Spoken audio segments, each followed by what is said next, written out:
Na Renatinha tem um Amarok Prata, eu acho que é deputado, pois só anda de gravata. Nós vamos abordar esse carro, dessa vez ele não escapa. E se ele reagir, nós vamos tacar-lhe o tapa. Esperamos a hora da saída, Renata entrou na Amarok, a gente seguiu eles até um motel Nova York, nós chamamos a polícia, 5 viaturas do BOP, cercaram aquele motel, mano, essa história é top, invadiram o motel, pensaram até que era engano. Renata tava dando pro diretor pra poder passar de ano, o diretor perdeu o cargo, foi preso por pedofilia. Renata decepcionou o pai, nem sabe mais o que é alegria. E pras meninas que passam de ano, só dando a buceta, nunca haverá crime perfeito em uma sala que só tem capeta.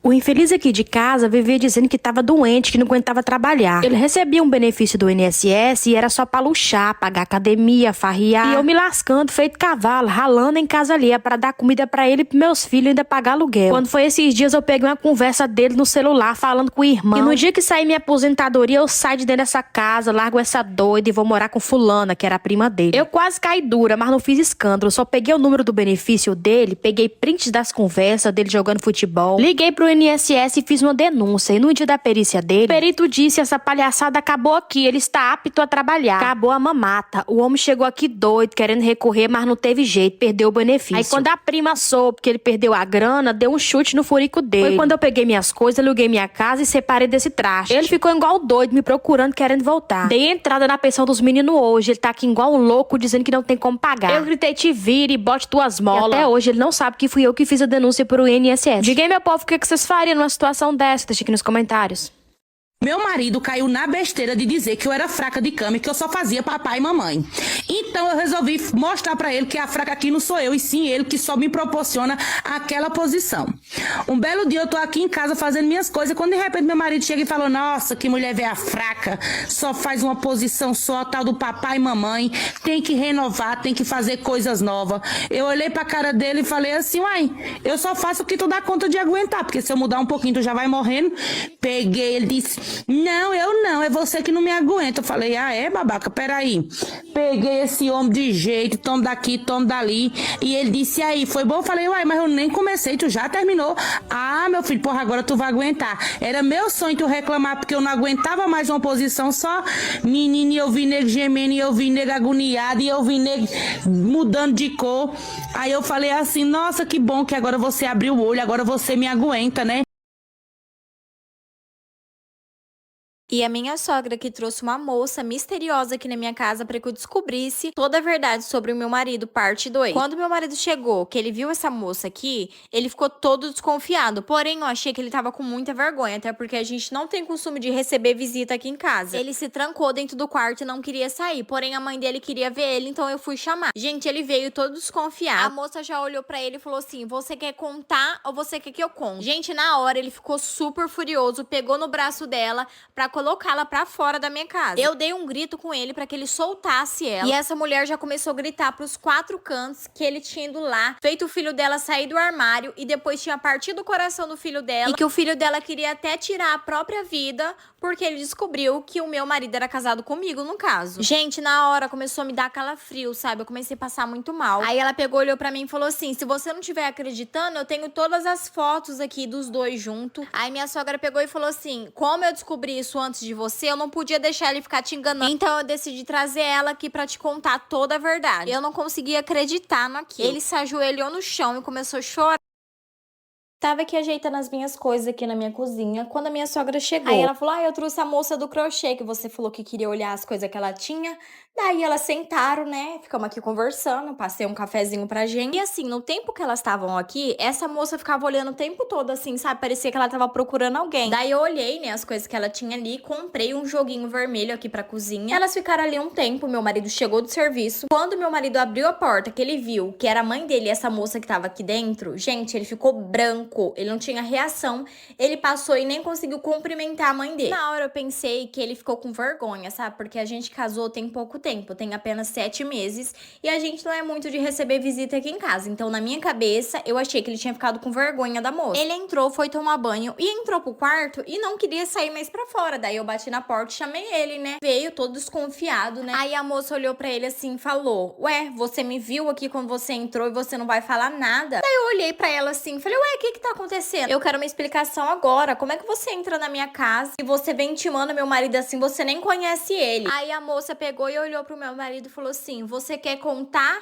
ou você quer que eu conte? Meu marido surtou, pegou pelo braço. O namorado da minha filha não saía de dentro da nossa casa. Nossa, faltava pouco o menino trazer as trouxas dele e morar lá com a gente. E eu sempre reclamando, falando, amor, esse menino fica muito aqui. Ele era muito bonzinho, eu me dava muito bem com ele. Eu era uma pessoa muito amorosa, então me dava bem com ambos. Só que eu não gostava dele estar de segunda a domingo na minha casa. E meu marido falando que não, que eu tinha que parar de implicar com isso, que era por isso que a Camila era afastada de mim, que eu implicava com tudo, que o menino era namorado dela, que era melhor ele namorar dentro de casa com ela do que fora, que não sei o quê. Só que eu reparei que ela era um pouco afastada desse namorado. Ela não era carinhosa com ele, sabe? E eu sempre tentei conversar com ela sobre isso. E ela não falava nada sobre, falava que não, era o jeito dela, que cada um tinha o seu jeito e que eu tinha que respeitar o jeito dela. Só que aí eles viraram um trio, sabe? Era como passou tipo, eu não existi dentro daquela casa pros três. O menino tava sempre lá, e estava sempre os três juntos, eles saíam juntos, jogavam videogame juntos, viam filme juntos, e eu tava sempre de canto, sempre no meu quarto. Toda vez que eu tentava me aproximar, tentava fazer alguma coisa, ele sempre dava um jeito de me excluir, levantava, falava que eu não ia gostar do passeio, ou ia sem me avisar. Às vezes eu tava indo tomar banho pra ir junto, eles saíam correndo e me deixavam. Então, assim, era uma coisa surreal. E aquilo me fez começar a dar uma suspeitada do que estava acontecendo ali. Só que eu imaginei de tudo. Eu realmente imaginei de tudo. Menos que fosse isso. A minha mãe, ela morava em outro estado. E aí, um belo dia, minha mãe passou mal e me ligou. Falou, filha, eu já liguei pra sua irmã não pode vir. Tem como você vir? Eu vou ter que fazer uma operação e não sei o quê. Eu vou ficar mal, preciso de alguém cuidando de mim. E era minha mãe, né? Obviamente, que eu pedi uma licença no trabalho, consegui. Conversei com meu marido, conversei com a minha filha, eles super me apoiaram, eu ia, tava doido que eu fosse. E eu fui cuidar de mamãe e fiquei lá 3 semanas. Eu tinha comprado uma passagem pra poder voltar um dia antes do que eu falei pra eles. Eu falei que ia voltar no dia seguinte, mas na verdade eu ia voltar num dia antes. Não sei porquê, Deus é com corno, tocou no meu coração, mandou eu fazer isso e eu fiz. Um dia antes, peguei o avião e vim embora. Quando eu cheguei em casa, eu cheguei assim de surprise, sabe? Não falei pra ninguém que eu tava voltando. Abri a porta assim vagarosamente. Que eu abri a porta da sala, minha filha tava sentada vendo televisão. Quando ela me viu, ela voltou um pouco de arrasta. Ela abriu o olho desse tamanho e falou: Mãe, o que você tá fazendo aqui? Eu falei: Não, o voo adiantou, eu voltei um dia mais cedo. Tá tudo bem? Ela, não, tá tudo bem. Tentou me distrair, tentou me levar pra fora de casa. Não, vamos ali que eu vou te mostrar um negócio aqui fora no terraço, não sei o que, não sei o que. Calma, deixa eu chegar, deixa eu beber uma água, Ela nem fazia questão de mim, aí agora ela queria me mostrar alguma coisa no terraço? Muito estranho. Só que conforme ela começava a falar, ela falava cada vez mais alto. Mãe, você voltou! Mãe, você voltou! Só que, gente, eu comecei a falar, fica caladinha, que eu comecei a escutar uns barulhos muito exóticos. Era um barulho de furefação. Eu olhei bem pra cara dela assim, falei, cadê seu pai? Ela, não, papai tá no trabalho. Eu, quem é que tá lá? Ai, mãe, é uma amiga minha que eu deixei vir aqui e pediu pra ficar com a namorada sós, eu tô aqui esperando. Eu falei, não, tudo bem, então eu vou lá ver. Saí subindo as escadas. Quando eu abri a porta do meu quarto, não era nem outro quarto, era o meu quarto, eu quase caí pra trás. O meu marido estava furanfando com o namorado da minha filha. Virou um caos. Eu comecei a gritar, ela veio correndo e eu falando, Camila, me explica o que tá acontecendo aqui, o que é isso? Eu comecei a gritar com meu marido e o menino botando a roupa, todo mundo botando a roupa e ninguém me falava nada. Eu fechei a porta do quarto e falei, vocês três só saem daqui quando vocês me explicaram o que tá acontecendo. Ninguém falava nada, né? Eu era uma chifruda, mas eu queria pelo menos saber entender o que tava acontecendo. A primeira a explodir foi a Camila, minha filha. Ela falou, ai, cansei. Eu vou falar mesmo, olha só. Papai conheceu ele, se apaixonou por ele, conversou comigo, disse que não queria que você descobrisse. Então eu dei a ideia de eu começar a namorar com ele para eles poderem ficar próximos sem você desconfiar. Sim, a minha filha estava há anos, porque já tinha anos, namorando um garoto que na verdade era um amante do pai dela. E ela fazia isso para proteger ele, para eu não descobrir. Ela começou a falar que nunca gostou de mim, que eu era uma infeliz, que eu queria separar o pai dela do amor dele, que eu nunca fui o amor dele, que eu só atrapalhava a família, que era pra eu ir embora. A casa era minha. As bufetadas que eu nunca dei nela, eu dei. Dei no menino. Dei no meu marido e começaram a tentar me segurar e eu dava num, abri a porta e saí correndo. No fim, eu me separei. Hoje em dia, minha filha mora com o pai dela, não tenho mais contato nem com o pai, nem com ela, nem com o menino. E foi, gente, eu fui corna, triplamente traída. e descobri dessa forma.